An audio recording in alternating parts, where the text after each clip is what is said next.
Watching this Monique and her son situation develop over the last couple of days has been really heavy.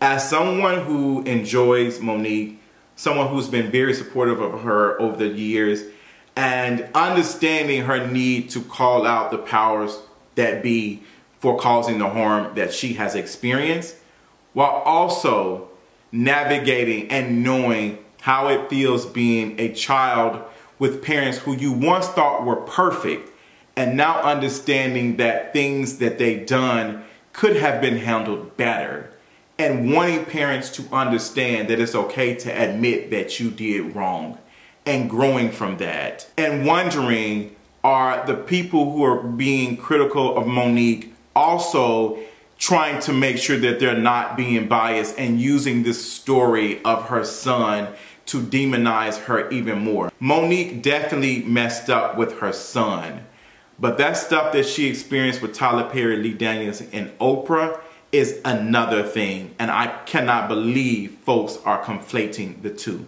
Let's talk about it. Y'all already know what time it is. I got the black V-neck on.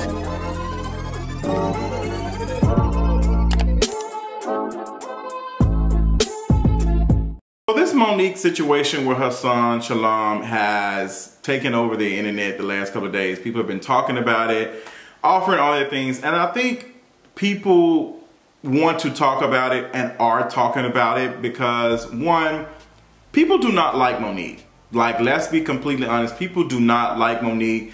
And, you know, Monique was getting a lot of praise the last couple of days after her Shannon Sharpe interview, and we've heard the audio of Tyler Perry admitting that he did, you know, make up these rumors about her being difficult to work with.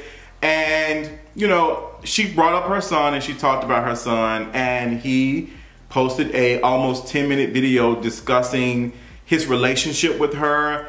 And I think on the other side, you have people who relate to complicated relationships with their parents and how parents just fail to mention or even acknowledge that they messed up. You will always hear, I did the best I could.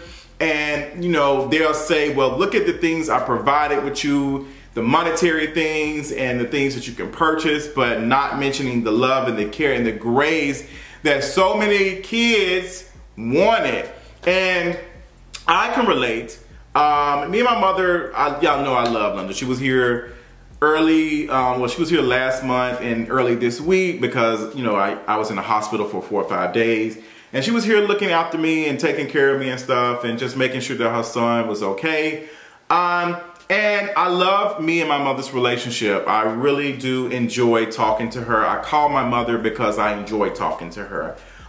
It doesn't feel like work. I love catching up and hearing stuff, you know, and just gossiping sometimes, or just keying and just, you know, her asking about what's going on, us clowning each other. I enjoy doing that. I also like talking to my dad. But this relationship hasn't always been like that. It's, you know, shifted and, you know, did several things. And that's why I relate to it. I relate to it because hearing Shalom talk about, you know, his stuff with his mother and, you know, how, you know, the calling this man daddy, and you were so interested in this relationship with this man. You had prayed so much for these things that when you didn't receive them, you start praying to the universe. Now, that was, he gagged with that one. I'm like, girl, you know, child, it's a lot of other folks praying for certain stuff and they ain't getting it, so I don't know what that means. But he was giving his mother lashings, and I have absolutely no problem with Shalom talking about his experience because Monique did bring him up in the interview with Shannon Sharpe. And listening to Monique talk about her son, even if it was briefly, you know, Monique talked about, you know, Oprah bringing her family on the show for whatever reason, da da da da.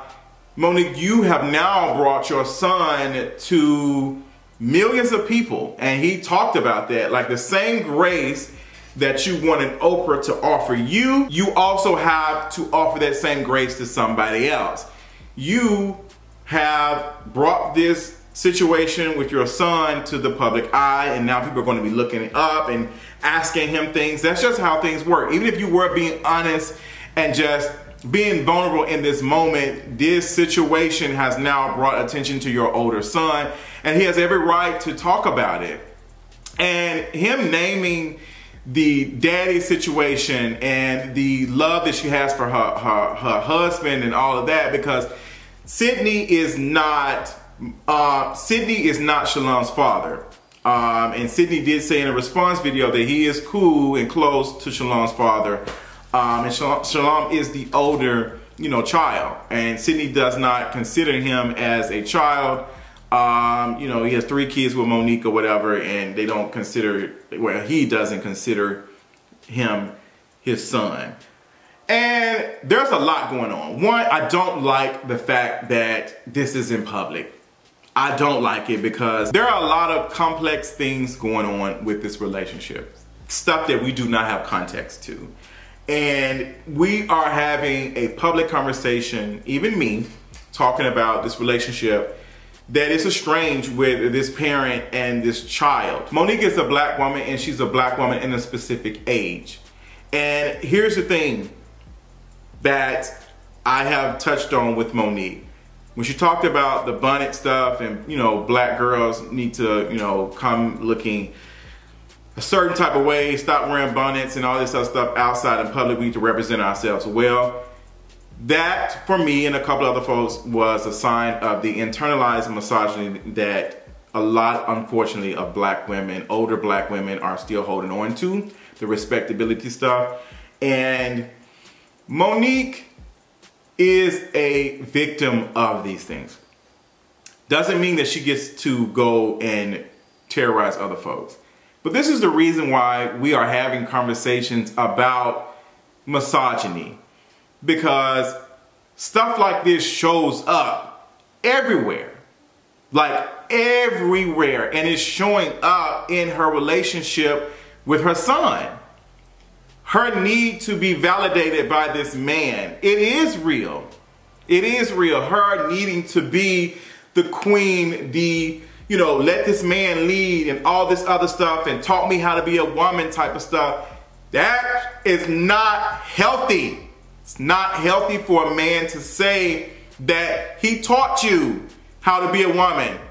No man who is not your father or somebody who is in a situation where they're your guardian or whatever should be saying anything like that. Like, what does it say when a man is teaching you how to be a quote-unquote woman when they benefit from your alleged womanhood? They are able to take advantage of that. They are able to do that thing. And I have had issue with that, and that's something I've talked to my mother about. As far as, the man of the house, or the head of the house, like he runs the household, No. Both of y'all are equal. Both of y'all are equal. Just because he works and you do not work, just because he makes more money than you or he's the man, does not mean that he is the head power. Both of you all are running this household. And I'm not saying that to say, or to get in any conversation with my parent and how she, has her household. But a lot of older black women, unfortunately, have this mindset of a man needs to be in control. He needs to be these things. And we get into situations like this. We get into situations where, the man is responsible for the discipline of the child, and the woman is just, the nurturer afterwards. And we see this dynamic in TV shows. We see it where the man is like handing down all the stuff and there's no care. And the child grows up and resents the father, resents the husband, resents them, because it's like, girl, that is something that me and my father had to work on. And my father is now older, and I think he's now understanding that my dad ruled like an iron fist. He wasn't evil. He wasn't like, Sidney or whatever, but nobody's perfect. None of these parents are perfect. But there are things that I wish were done differently. When it came to my sexuality, and me being queer, me trying to find myself, that was not something that was accepted. That was something that was pushed back on very, very heavy when I was young. And it has affected me older me, to the point that I do not tolerate it. I do not tolerate it under any circumstances. You're not going to tolerate me being gay. You're going, either you in or you out. And I have no problem cutting off connections with family members who do not, support me 100%. We don't have to. That blood stuff means absolutely nothing to me anymore. I need to be close to you because I care about you and I love you, not because I'm told to, because you are my parent or you are my cousin, brother, sister. I need to want this relationship.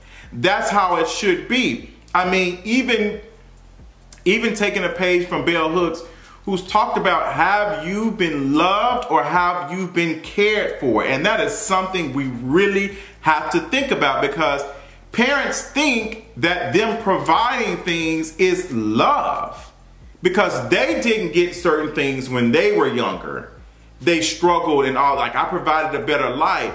Yes, you provided better financial situation, but the love, that is something that my father, you know, kind of struggled with. Like, the finances stuff was, you know, took care of things. And that was his, like, I put a roof over your head, put clothes on your back, that's not enough. That's not enough, because what if I am a younger child and someone older is able to provide these things?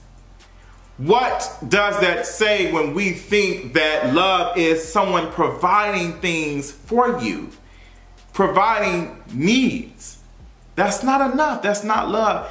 And it becomes complicated because once that runs out, you're not able to get the things that you want anymore. There's been plenty of, you know, older children who have talked about, you know, I realized that the only thing that I was getting from my parents was financial stuff. And once I became financially independent, I did not want to be around them anymore, because y'all are ruling these relationships with finances. Like, oh, if you don't do this, I'm going to take your car. I'm not going to pay your car note. I'm not going to pay your car insurance. If you do this and that, I'm going to kick you out the house. And then y'all wonder why we see so many queer youth homeless and being taken advantage of and being preyed on. Because now, you know, they are finding this quote unquote love in different places that are not healthy. And this was the place that was supposed to be the healthiest. So I feel for Shalom. I feel for him.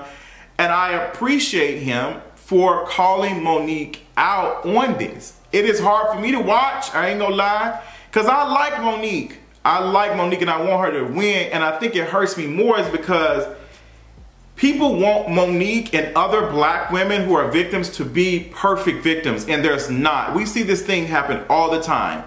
Oh, well, you know, it scratches on his back. Like, yes, those are defense scratches. There's a reason for things happening, but people do not want to hear that because it doesn't support their narrative. That's why I brought up the bias, because people are using this situation of Monique being whatever to her son, neglecting him and not nurturing him and the things that he's talked about in this video. They are using this to say that Monique is not a good person, because we have to remember that there has never been a successful, specifically a black woman, who's been successful while also being called a bad mother. Being called a bad mother is the worst. It is something that women cannot defend. They cannot, it will stick with them. It is the worst thing.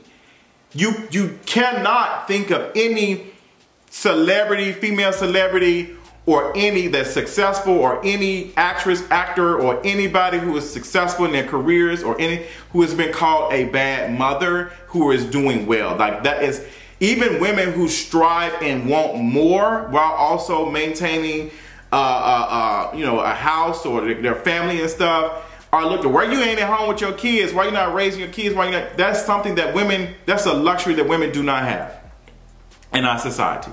They do not. But men, they can be very neglectful. I mean, look at Future. Look at Nick Cannon. Look at all these men who've been called out for having so many kids by different women and being bad fathers, not being present, and still able to make millions of dollars, still able to get brand deals, still able to do things. It doesn't stick with them like that. The reason why Monique is having to speak publicly, because now this has the potential to affect her brand in ways that it doesn't happen for men. She's already fat, black, and dark skinned. She's already doing too much for certain people. For her to be called a bad mother, it's too much for some folks.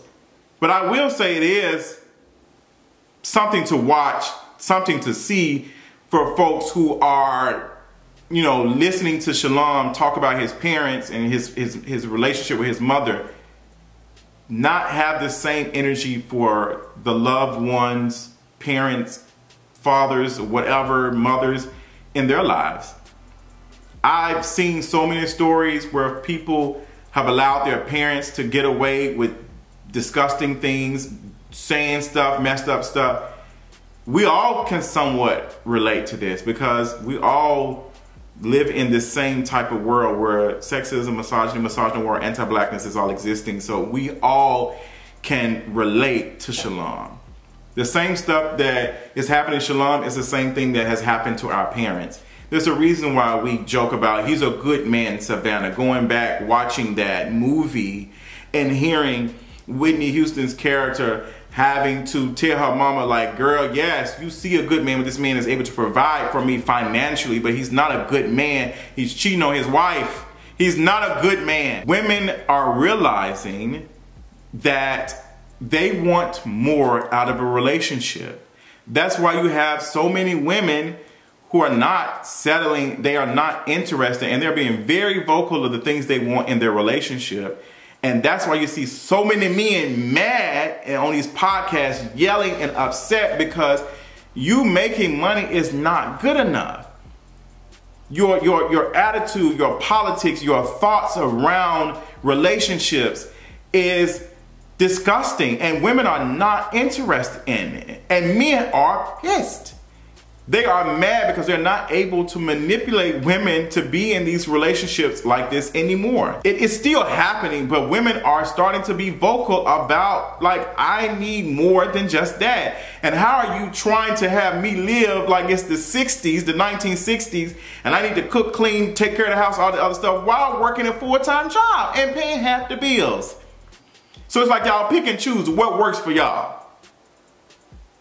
You know, and unfortunately, our great-grandparents and stuff were in relationships with men that were abusive and also having other families outside of their, you know, main family, had children outside of the marriage. We see that, like, these women knew these things were happening, but they did not have opportunities to go get jobs, to work, to be able to provide for themselves. They had to put up with it. That was survival. So unfortunately, they are putting this on the next generation. Well, this is not how it was when I come. Like, this is, a lot of us are not interested in settling for crumbs. And the next generation, the crumbs that we are settling for now, will be calling out the crumbs that we are settling for now. I guarantee you. Because it is going to take another generation to realize that the things that we were experiencing was not it. Things could be better, can be better. And I just don't ever want to be the person, the older person sitting on the stoop saying, well, back in my day, I don't. I'm interested in learning and listening. And I need for parents to learn and listen to their kids when they're expressing the dynamics of their relationships and, you know, how, you know, things that you did were wrong. Nobody's calling you a bad parent. What we're saying is you should have done things differently, and accept that it is things that you could have done differently, that you made mistakes. We don't want to hear that you did the best you could. Listening to Sidney refer to monetary things that he did for him, like, oh, we paid for this a couple years ago, we did this and that, and we gave you this and that. It's just, he's not talking about these things. He's talking about other things, feelings, how y'all made him feel, how y'all neglected him. That's what he's talking about. And I feel like, although this is a public situation, it's a lot, I feel like it's a conversation that is needed because some of us really have to wrestle with how our parents treated us and how we are treating the generation that we are raising. Because some folks, unfortunately, are doing this to their kids now. Like, black girls are getting it bad. Bad. Like, you see it so much.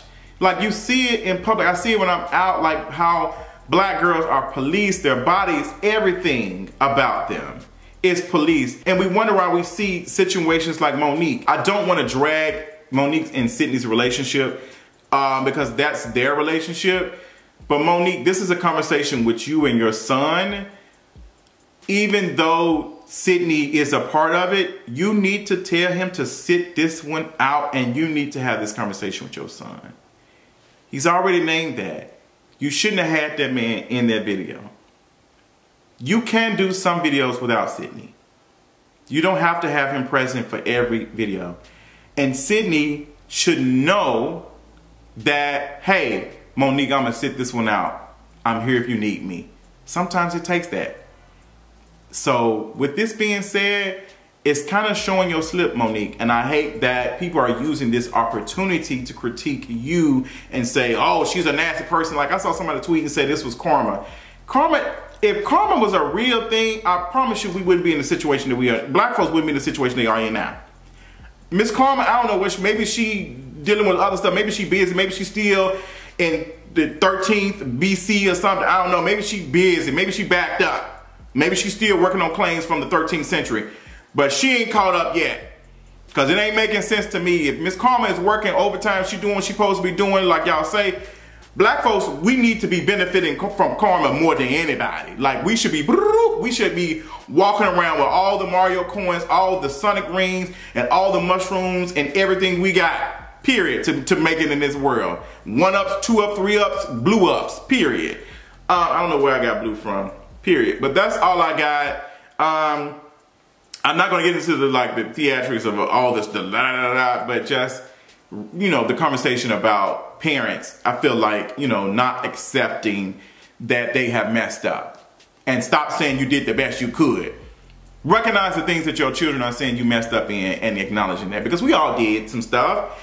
I've done some stuff to my parents, you know, as a child and as an adult. And, you know, we'll admit and say, girl, that was messed up. I should have never did that. But we have to admit that we did something wrong. That's all of what we want sometimes. It's just acknowledgement of harm. That's all I got. Y'all tell me what y'all think in the comments. I love y'all so much, and I'll talk y'all later.